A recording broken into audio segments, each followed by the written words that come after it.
Hi viewers, welcome to Suman TV. So నేనైతే ఈరోజు గ్లినిగల్స్ health city Chennai హాస్పిటల్కి అయితే వచ్చేసాను. నాతో పాటు చాలా senior cardiologist doctor Guruprasad sir ఉన్నారు. సో సార్తో మాట్లాడి అసలు హార్ట్ రిలేటెడ్ ప్రాబ్లమ్స్ ఏంటి, అసలు ఎందుకు ఎక్కువగా ఫెయిల్యూర్ అవుతున్నాయి, సో ఇలాంటి వాటి మీద చాలా క్వశ్చన్స్ చాలా మందికి ఉన్నాయి. సో ఆ డౌట్స్ అన్ని కూడా ఈరోజు సార్తో మాట్లాడి చాలా విషయాలు తెలుసుకుందాం. Hello sir, welcome to Suman TV. నమస్తే అండి. నమస్తే సార్, ఎలా ఉన్నారు? ఫైన్ అండి, thank you. How are you? చాలా బాగున్నాను sir, thank you so much. మంచి ఇన్ఫర్మేషన్ మీ దగ్గర చాలా తెలుసుకున్నాను హార్ట్ గురించి. ఎందుకు అంటే ఈరోజు ఒక మనిషి బ్రతకాలి అంటే హార్ట్ చాలా important. Without heart no man. ఎవరు బ్రతకలేరు. అది యానిమల్ అయినా, బర్డ్స్ అయినా, ఈవెన్ మనుషులైనా హార్ట్ అనేది అంతే ఇంపార్టెంట్. బట్ మన ఇంజినే కనుక పాడైపోతే, మన ఇంజినే కనుక పోతే మన పరిస్థితి ఏంటి? సో మన ఇంజిన్ గురించి మాట్లాడదాం. గ్రేట్ అండి, థ్యాంక్ యూ మళ్ళీ కలుసుకున్నందుకు, మరి మంచి ఇంటర్వ్యూ చేస్తున్నందుకు. ఓకే, యాక్చువల్లీ టుడేస్ టైటిల్ మన ఇంజిన్ ఫెయిల్ అయితే అని. మన ఇంజిన్ ఫెయిల్ ఏంటి అసలు మన ఇంజిన్ ఏంటి? మన heart. Heart yes, your right, 100%. ఎందుకంటే మన తల్లి గర్భంలో ఉన్నప్పుడే 15వ రోజు నుంచి, ద డే ఆఫ్ 17, 17వ రోజు నుంచి మొదలవుతుంది హార్ట్ ఫంక్షన్. అసలు మన బాడీలో తయారైన మొట్టమొదటి ఆర్గన్ మన గుండె. అదే గర్భస్థ శిశువుగా ఉన్నప్పుడే 17వ రోజు నుంచే కొట్టుకోవటం మొదలవుతుంది. అది ఎప్పుడు ఆగిపోతుంది? మనం ఊపిరిపోయినప్పుడే. అంటే అది ఆగిపోయినప్పుడే మనం ఊపిరిపోతుంది. సో కాబట్టి ఐ కెన్ సే అన్టైర్డ్ హార్ట్స్ జీవితంలో, లేదా మన మన మన జీవితంలో, లేదా మన మనుషుల్లో అలాగే ఎవరు పనిచేయరు. అంటే నిరంతర శ్రామికుడు అని ఒక పదం యూజ్ చేస్తే మనం అన్టైర్డ్ హార్ట్స్. 100 ఏళ్ళు మన ఆయుష్ అనుకుంటే ఆ 100 ఏళ్ళు పనిచేసే శ్రామికుడు గుండె. అది ఎప్పుడు ఆగదు. మనం నిద్రపోయినా అన్ని ఆర్గన్స్ రెస్ట్ తీసుకుంటాయి, కానీ గుండె ఆగిపోవడం అనేది జరగదు. ఆగిపోతే అది పర్మనెంట్, మనం బతకడం జరగదు. సో కాబట్టి ఇటువంటి గుండె సెకండ్కి ఒకసారి అనుకున్న యావరేజ్ కొన్ని వందలు, వేలు, లక్షల బీట్లు, ఓకే, మిలియన్స్ ఆఫ్ టైమ్స్. అంటే అది కంటిన్యూస్గా పనిచేసే ఒక మెషిన్. ఏ మెషిన్ కూడా అది కనిపెట్టిన తర్వాత 100 ఏళ్ళు రన్ అవ్వదు కంటిన్యూస్గా. బెంజ్ కార్ అయినా, బోయింగ్ విమానం అయినా ఒక 24 అవర్స్ మ్యాక్సిమం, లేదా 48 అవర్స్. తర్వాత ఈవెన్ పెద్ద సూపర్ సోనిక్ ఫ్లైట్స్ కూడా ఇప్పుడు కొన్ని దినాలు పనిచేయగలవు కంటిన్యూస్గా. కానీ మన గుండె ఇప్పటివరకు ఇంకా అలాంటి మెషిన్ కనిపెట్టడం జరగలేదు. ఒక ఇంత చిన్న మన పిడికల్ సైజులో ఉన్న ఒక ఇంజన్ 100 ఏళ్ళు ఆపకుండా, వేరే పవర్ సప్లై లేకుండా, సెల్ఫ్ ఇన్ఫ్యూషన్ అంటే ఆటోమేటిసిటీ అంటాం దాన్ని. అంటే హార్ట్ తన పవర్ తనే సృష్టించుకొని, తన పవర్ తనే సప్లై చేసుకొని, తనే రాజు, తనే కూలి.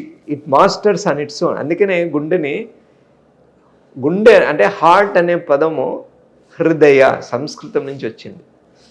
హృదతి దదాతి నియతి ఇది హృదయతి. Okay, pure Sanskrit word heart అనేది. అంటే అది సప్లై చేస్తుంది. దదాతి, నియతి, అది తనను తనే కంట్రోల్ చేసుకుంటుంది అవసరాన్ని బట్టి. మనం ఎగ్జైట్ అవుతాం, పరిగెడతాం, ఫైట్ చేస్తాం, అది వేగంగా నీకు అవసరం ఎనర్జీ ఎక్కువని ఫాస్ట్గా కొట్టుకుంటుంది. లేదా తిన్నప్పుడు, రెస్ట్లో ఉన్నప్పుడు, నిద్రపోయినప్పుడు యు ఆర్ టేకింగ్ రెస్ట్, నాకు అంత శ్రమ అవసరం లేదు, నేను స్లోగా బీట్ అవుతాను. సో హృదయతి అంటే అది థింక్ చేస్తుంది, సెల్ఫ్ కంట్రోల్ ఉంది, పని చేస్తుంది. అంటే అదే రాజు, అదే మంత్రి, అదే సైనికుడు. సో నిరంతర శ్రామికుడు, సైనికుడు ఈ గుండె అని మనం చెప్పుకోవచ్చు. Excellent sir. సో సార్, ఇప్పుడు చాలా వరకు ఏంటి అంటే మనం వాట్సాప్లో చూసుకున్నా, డిజిటల్లో చూసుకున్నా, ఎక్కడైనా సరే ఇప్పుడు టెక్నాలజీ మారింది కదా. ఒక్క ఇంజెక్షన్ ఇస్తే చాలు మన హార్ట్లో ఎలాంటి ప్రాబ్లమ్స్ ఉన్నా, ఎంత స్మోక్ వల్ల, లేకపోతే ఇదంతా హార్ట్ చుట్టూ ఎలాంటి కొవ్వు చేరుకున్నా, లేకపోతే హార్ట్లో హోల్స్ ఉన్నా, ఏదున్నా కూడా జస్ట్ కొన్ని ఇంజెక్షన్స్తో మన హార్ట్ని క్లీన్ చేసేయచ్చు, మన హార్ట్కున్న ప్రాబ్లమ్ని క్యూర్ చేసేయచ్చు అని చెప్పి మనం వింటూ ఉంటున్నాం. అంటే నిజంగానే ఒక ఇంజెక్షన్ వల్ల నిజంగానే హార్ట్ని ఉన్న ప్రాబ్లమ్స్ అన్నీ చెక్ పెట్టేయచ్చా? అలా ఏం లేదండి. అంటే మనం కొన్ని అడ్వర్టైజ్మెంట్స్ చూస్తుంటాం.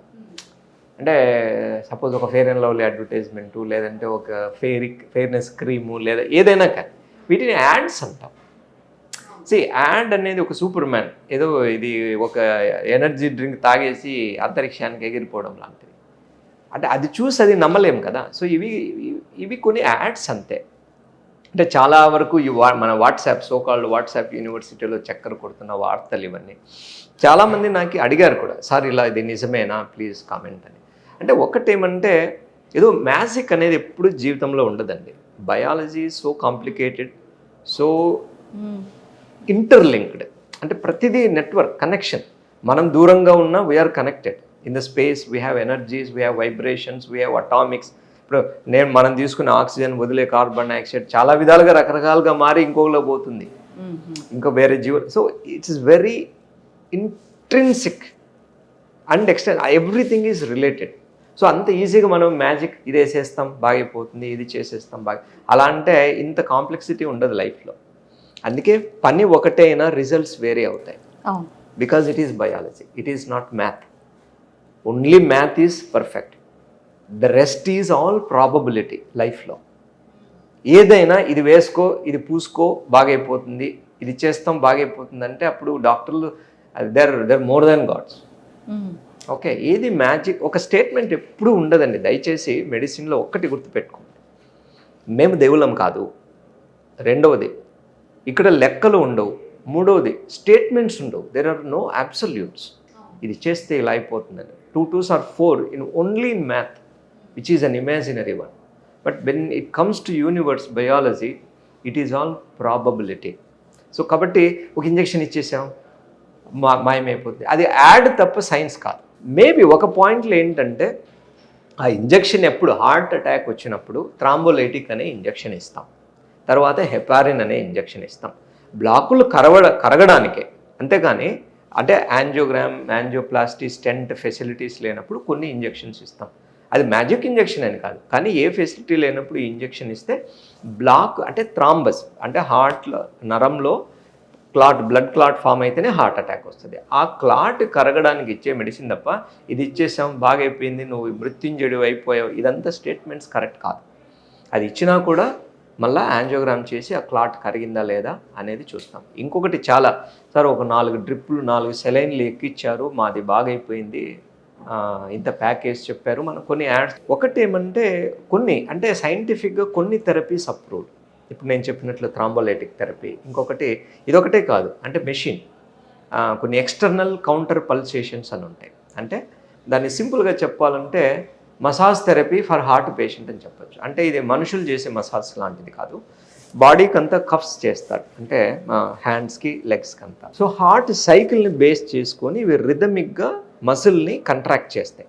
అప్పుడు మజిల్లో ఉన్న బ్లడ్ హార్ట్కి చేరుతుంది, సప్లై పెరగటం వల్ల హార్ట్ స్ట్రెస్ తగ్గుతుంది. అంటే ఈ థెరపీ ఈసిపి అనేది సైంటిఫిక్గా approved therapy, enhanced external counter pulsation అంటారు. ఈ థెరపీ అంటే హార్ట్ ఫెయిల్యూర్ ఉన్న వాళ్ళకి, హార్ట్లో యాంజైనా అంటారు, అంటే ఎన్ని మందులు వాడినా నొప్పి నాకు తగ్గలేదు, స్టెంట్ వేసుకున్నాను, బైపాస్ చేసుకున్నాను, నాకు నొప్పి తగ్గట్లేదు, హార్ట్ ఫెయిల్ అవుతూ ఉంది, లేదా ఈ వేటికి పాసిబిలిటీ లేదన్నారు, నా హార్ట్ ఎంత పాడైపోయిందంటే ఈ మందులు తప్ప ఆపరేషన్కి పనికిరాను, స్టెంట్ వేయడానికి పనికిరాను, అప్పుడు ఏదో ఒకటి చేయండి నాకు అన్నప్పుడు ఈ సపోర్ట్ అంటే palliative therapies. Palliation therapy is not curative therapy.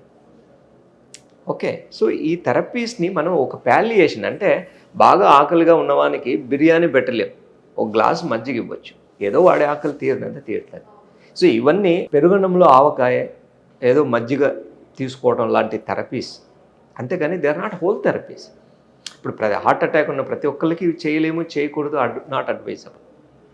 ఇది మ్యాజిక్ థెరపీ, సంజీవని, బ్రహ్మాస్త్రం ఏమీ కాదు, లాజిక్ కదా. సో ఇచ్చేస్తే ఒక ఇంజెక్షన్ ఇచ్చేస్తే హార్ట్ నువ్వు సూపర్ మ్యాన్ అయిపోతావు అనేది ఇట్స్ నాట్ సైంటిఫికలీ కరెక్ట్. అట్లంటే మరి ఎందుకు అందరి పేషెంట్లు బాగా అవ్వట్లేదు అక్కడ పోయేసి? అలానే కాదు. There are certain patients who may require those palliative therapies. అంటే అందులో స్టెమ్ సెల్ థెరపీ కానీ, ఈసిపి ఎన్హాన్స్డ్ ఎక్స్టర్నల్ థెరపీస్ కానీ, మీరు అన్నట్టు ఏదో మ్యాజిక్ మెడిసిన్ కరిగిచ్చేస్తుంది అనేది what I'm referring to is only thrombolytic therapy. ఒకప్పుడు అంటే ఆ క్లాట్ కరిగేదానికి ఇచ్చే ఇంజెక్షన్స్ కొంతమందికి పనిచేస్తాయి ఎమర్జెన్సీలో, ఎస్పెషలీ ఇమ్మీడియట్గా స్టెంట్ చేసుకునే అవకాశం లేనప్పుడు. అవి చాలామంది ప్రాణాలను కాపాడాయి కూడా. But that is not a statement అదే ఇచ్చి తీరాలి, అది చేస్తే అంతా బాగైపోతుంది. అది ఇచ్చినా కూడా 100లో 50-60% మాత్రమే బాగయ్యే ఛాన్స్ ఉంది తప్ప nothing is absolute. Again I'm making the statement, nothing is absolute like 100% in medicine, not only in medicine, in biology. Life, జీవితం, క్రియేషన్, యూనివర్స్, సృష్టి ఎప్పుడు కూడా it is based on probability. Sir నిజంగానే మీరు చెప్పింది ఒక మాట అన్నట్టు, ఎవరికైనా సరే హార్ట్ కంప్లీట్గా ఫెయిల్యూర్ అయ్యేటప్పుడు ఇంకా ఓపెన్ సర్జరీ అవ్వదు, ఎలాంటి ట్రీట్మెంట్కి సెట్ అవ్వదు, హార్ట్ రిసీవ్ చేసుకోలేదు, మెడిసిన్ త్రూ మాత్రమే మనం చేయగలం అనేటప్పుడు ఆ మెడిసిన్ త్రూ ఎన్నాళ్ళు హార్ట్ బీట్ని మనం ఉంచొచ్చు? సపోజ్ వేరే ఆప్షన్స్ ఏమీ లేనప్పుడు ఎలా అంటే లైఫ్ స్పాన్, మనం సింపుల్గా లైఫ్ స్పాన్ ఎలా ఉండొచ్చు, లేదా ఏదైనా ఆప్షన్స్ ఉన్నాయా? ఇప్పుడు సపోజ్ ఫస్ట్ అంటే బాగా ఉన్న ఒక వెహికల్, నేను చెప్పినట్లా నేను ఎప్పుడు కోట్ చేస్తుంటా, బెంజ్ కారు ఉన్నా, మారుతి కారు ఉన్నా, ఇంకొక కారు ఉన్నా, XYZ ఏది ఉన్నా, what matters is engine. Okay, engine power బాగా ఉన్నంత వరకు ఫెరారీ ఏదైనా డిఫెన్స్, మనకి వెహికల్ పవర్ అనేది ఇంజన్ పవర్.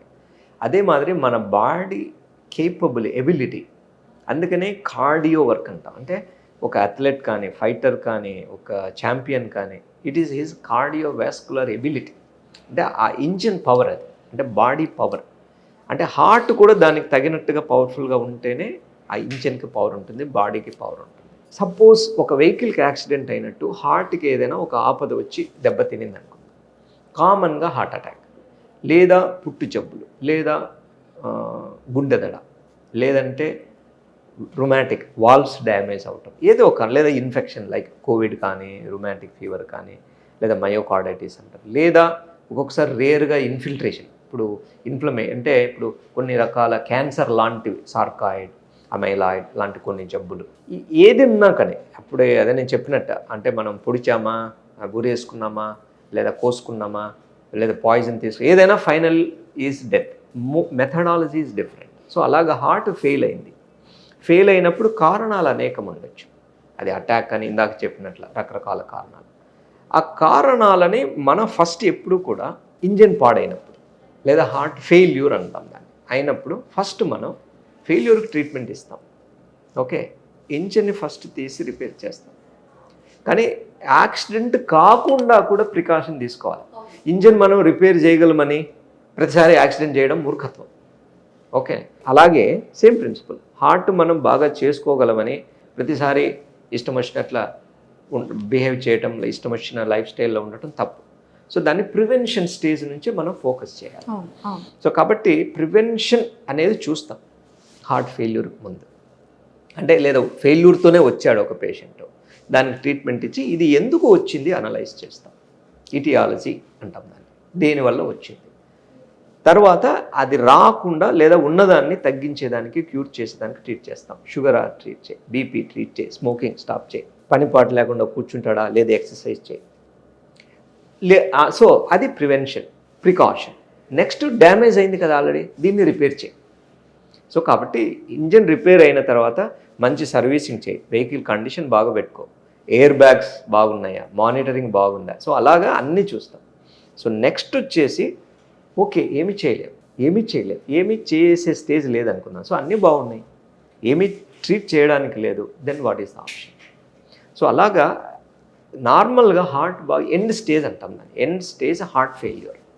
అంటే కూర్చున్నా పడుకున్నా కూడా ఈ టైంలో యూజువల్గా లైఫ్ స్పాన్ ఏమంటారంటే based on statistical analysis, a major text book చదివినా హార్ట్ రిపేర్ కానంతగా డ్యామేజ్ అయినప్పుడు లైఫ్ స్పాన్ ఎక్కువ ఉండదు. అంటే పడుకోనే స్టేజ్ కూడా సరిగా లేనప్పుడు, పడుకున్నా కూడా ఆయాసం వచ్చినప్పుడు, శాచురేషన్ నార్మల్గా 90 కంటే తక్కువ ఉంటుంది రెస్టింగ్లోనే, మన కోవిడ్ సిచ్యువేషన్ లాగా. సో ఇటువంటి ఎండ్ స్టేజ్ హార్ట్ ఫెయిల్యూర్ ఉన్నప్పుడు వేరే ఆప్షన్స్ లేవు, లేదా అన్నీ చేసాము అయినా కూడా ఇలాగే ఉందన్నప్పుడు life span hardly few months to year. ఆ స్టేజ్ వచ్చిన తర్వాత కొన్ని నెలలు, మ్యాక్సిమం సంవత్సరం, అంటే సరైన ట్రీట్మెంట్ లేనప్పుడు అంటే లైఫ్ స్పాన్ బాగా తగ్గిపోతుంది. స్టాటిస్టికల్లీ ఎవ్రీ 3 to 6 months లోపల 3 పేషెంట్స్లో ఒకరు చనిపోయే అవకాశం కూడా ఉండొచ్చు. అంటే 30% మార్టాలిటీ అంటారు. Within 6 months. అంటే పేషెంట్కి సివియర్ డ్యామేజ్ ఉంది, హార్ట్ మొత్తం ఫెయిల్ అయింది, అన్ని ఆప్షన్స్ ఇచ్చాము, బట్ స్టిల్ నో రికవరీ. లేదంటే ఏ ఆప్షన్ చేయటానికి లేదు, దేనికి సూట్ అవ్వదు, అంత డ్యామేజ్ అయింది. సో లైఫ్ స్పాన్ డెఫినెట్గా తగ్గుతుంది. ఎన్ని స్టేజ్ హార్ట్ ఫెయిల్యూర్లో 3 months, 6 months, 1 year, it depends on fate. మనం జ్యోతిష్యం మాదిరి ఇన్నే రోజులని చెప్పలేం, కానీ but they don't survive for long. Based on statistics and standard text books 3 పేషెంట్స్లో ఒకరు ప్రాణం కోల్పోయే అవకాశం ఉంది within few months. Okay okay okay. So అది లైఫ్ స్పాన్ అనమాట. ఇంజన్ టోటల్గా ఫెయిల్ అయినప్పుడు, ఇంజన్ టోటల్గా ఫెయిల్ అయ్యి ట్రీట్మెంట్ ఇంకా వేరే ఆప్షన్స్ ఏమీ లేవు అని అనుకున్నాం. ఓకే. సో ఇటువంటి సిచ్యువేషన్లోనే మనం వేరే ఆప్షన్స్ మాట్లాడతాం. సార్ ఇప్పటి వరకు మీరు టేకప్ చేసే చాలా కేసెస్లో ది క్రిటికల్గా అనిపించే కేసు ఏంటి? సో అంటే దాని మీద చాలా ఎక్కువగా థింక్ చేసి కేసుని డీల్ చేసిన క్రిటికల్ కేస్. క్రిటికాలిటీ అంటే వన్స్ హార్ట్ ఫెయిల్యూర్ అయిన తర్వాత, heart failure it self is a critical situation. Luckily దాంట్లో కొంటే అంటే నేను ఇందాక చెప్పినట్లు బేస్డ్ ఆన్ ఇటియాలజీ అంటే ఇప్పుడు ఒక పిల్లవాడు చెడు అలవాట్లకు బానిసయ్యాడని వెంటనే, అంటే అది అలవాటు అయ్యే స్టేజ్లోనే పేరెంట్గా చూసి దాన్ని వార్న్ చేసినప్పుడు ఈజీ వాడిని, ఆ అబ్బాయిని లేదా ఆ స్టూడెంట్ని మనం మార్చుకోవచ్చు. Same thing heart. ఇప్పుడు బెస్ట్ ఎగ్జాంపుల్ నేను కోవిడ్ సిచ్యువేషన్ లేదు, హార్ట్ అటాక్ ఎర్లీ స్టేజ్. ఏదైనా సరే మీకు డౌట్ అనిపించినప్పుడు, హార్ట్ డిసీజ్ ఎర్లీగానే వచ్చినప్పుడు క్రిటికాలిటీ ఉన్నా కూడా టెంపరీ, అది మనం బాగు చేసుకునే ఛాన్స్ ఉంది. ఇప్పుడు మోస్ట్ క్రిటికల్ అనేది కొంతమంది పేషెంట్స్ వస్తారు, అంటే ఇలాగా ఇప్పుడు రీసెంట్గానే ఇప్పుడు ఈ వీక్లో నిన్న మొన్న చేసిన కేసెస్, పేషెంట్ వచ్చిందే హార్ట్ ఫెయిల్యూర్తో ఎందుకు వచ్చింది? హార్ట్ అటాక్ వల్ల వచ్చింది. అది ఎందుకు వచ్చింది? లేటుగా రావటం వల్ల. సో లేటుగా రావటం వల్ల క్రిటికాలిటీ పెరుగుతుంది. సో ఎప్పుడు ఆ క్రిటికాలిటీ ఉంటుంది అంటే నెగ్లెక్ట్ చేసి ఆఖరి స్టేజ్లో, అంటే ప్రాణం పోయే స్టేజ్లో ఇంకా భరించలేనప్పుడు హాస్పిటల్కి రావటం. రెండవది, దానికి సంబంధించిన రిస్క్ ఫ్యాక్టర్స్ మీద కంట్రోల్ ఉండదు. షుగర్ చాలా అతిగా ఉంటుంది, బీపీ కంట్రోల్ కాకుండా ఉంటుంది, ఎప్పుడు టెన్షన్లో ఉంటారు, నిద్ర ఆహారపు అలవాట్లు సరిగా ఉండవు, స్మోకింగ్ ఉంటుంది, చెప్పిన మెడిసిన్ సరిగా తీసుకోరు, చెప్పిన టైంకి సరిగా చెకప్కి రారు అన్నప్పుడు ఆ పేషెంట్ మనకి రిస్క్. ఇప్పుడు ఫ్రీక్వెన్సీ యూజువల్గా 10 మందిని చూస్తే స్టాటిస్టికల్గా ఇప్పుడు 10 మంది హార్ట్ పేషెంట్స్ చూస్తే ఖచ్చితంగా ఒకళ్ళకి క్రిటికాలిటీ ఉంటుంది. ఎలా డీల్ చేస్తాం క్రిటికాలిటీ అనేది ఫస్ట్ అది, అంటే ఆ సిచ్యువేషన్ డీల్ చేయటం ఒక పద్ధతి. అంటే first we treat heart failure, అంటే ఆ క్రిటికల్ హార్ట్ అటాక్ కదా, ఫస్ట్ పల్స్ బీపీ లేదు, ఆక్సిజన్ లేదు, పేషెంట్ కోమా లేకపోతున్నాడు, లేదా షాక్ ఉంది, పల్స్ లేదు, షాక్ ఇస్తాం. సో ఒకటి emergency treatment, basic and advanced critical care treatment అంటారు. సో అది డీల్ చేస్తాం, అంటే వెంటిలేషన్ చేయటం, పల్స్ బీపీకి ఇంజెక్షన్స్ ఇవ్వటం. సో ఈ పల్స్ బీపీ స్టెబిలైజ్ చేయటం, ఒకసారి స్టెబుల్ అయిన తర్వాత ఒకవేళ అది హార్ట్ అటాక్ వల్ల అయితే యాంజియోగ్రామ్ చేసి, సివియర్ హార్ట్ అటాక్ లేదా బ్లాక్స్ ఎక్కువ ఉన్నాయంటే వెంటనే స్టెంట్ చేయటం. సో ఇదంతా క్రిటికల్. Probability maybe 5 to 10%. అంటే మాకు వచ్చే hospital patients on an average maximum ఒక 50% క్రిటికల్ స్టేజ్లో వచ్చారనుకుంటాం. అందులో 5 to 10%. ఇప్పుడు 10 క్రిటికల్ పేషెంట్స్ మీరు ఇచ్చారనుకోండి, 10 మందిని, అందులో 8 పేషెంట్స్ మేము తిరిగి ఇవ్వగలం స్టాటిస్టికల్గా. ఓకే. ఆ 1 or 2 ఎప్పుడు చాలా కాంప్లెక్స్గా ఉంటుంది. అంటే ఎంత చేసినా ఆ ఇద్దరిలో కూడా ఒకళ్ళు మేబీ ఇవ్వచ్చు. ఓకే ఇప్పుడు హార్ట్ ఫెయిల్యూర్, రికవరీ లేదు అంటే అప్పుడు ఐఏబీపీ, ఎక్మో లాంటి ఆర్టిఫిషియల్గా బీపీని పెంచే మెషిన్స్, ఓకే, పల్స్, బీపీ, ఊపిరి, ఇవే కదా మెయిన్. ఓకే, సింపుల్గా అంటే మనకి లైఫ్కి కాన్షియస్నెస్, పల్స్, బీపీ, కిడ్నీ అంటే యూరిన్ రావటం, ఇవి ఇంపార్టెంట్ సైన్స్ ఆఫ్ లైఫ్. నేను మాట్లాడుతున్నాను, అది సైన్ ఆఫ్ లైఫ్. నా పల్స్, బీపీ బాగుంది, నా యూరిన్ ఫార్మేషన్ బాగుంటుంది, ఇది కామన్ వైటల్ సైన్స్ అంటారు. నా ఆక్సిజన్ అంటే నేను ఊపిరి తీసుకో, కాన్షియస్నెస్, ఊపిరి, పల్స్, బీపీ, యూరిన్ ఫార్మేషన్, ఇవి కామన్ వైటల్. ఇవి బాగుంటే పేషెంట్ సిక్ అని చెప్పడానికి మనిషి బాగుంది.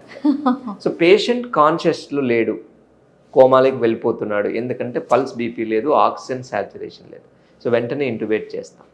పల్స్, బీపీ రేజ్ అంటే ఊపిరి ఇవ్వడానికి మెషిన్ ఉంది, పల్స్ బీపీ పెంచడానికి మెషిన్స్ వాడతాం, అంటే ఐఏబీపీ నుంచి ఎక్మో వరకు, లేదా సెంట్రిమాక్స్ చాలా ఉన్నాయి, ఆర్టిఫిషియల్ హార్ట్, ఇంపెల్లా లాంటివన్నీ కూడా.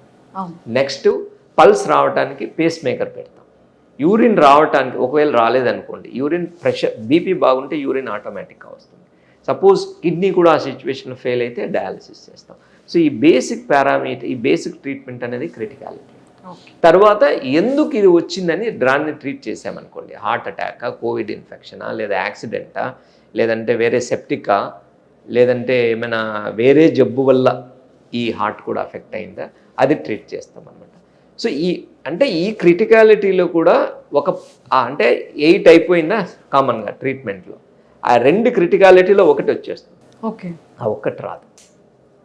సో మీరు ఎక్కడ వరల్డ్స్ బెస్ట్ సెంటర్కి వెళ్ళండి, అక్కడ అందరూ అడ్మిట్ అయిన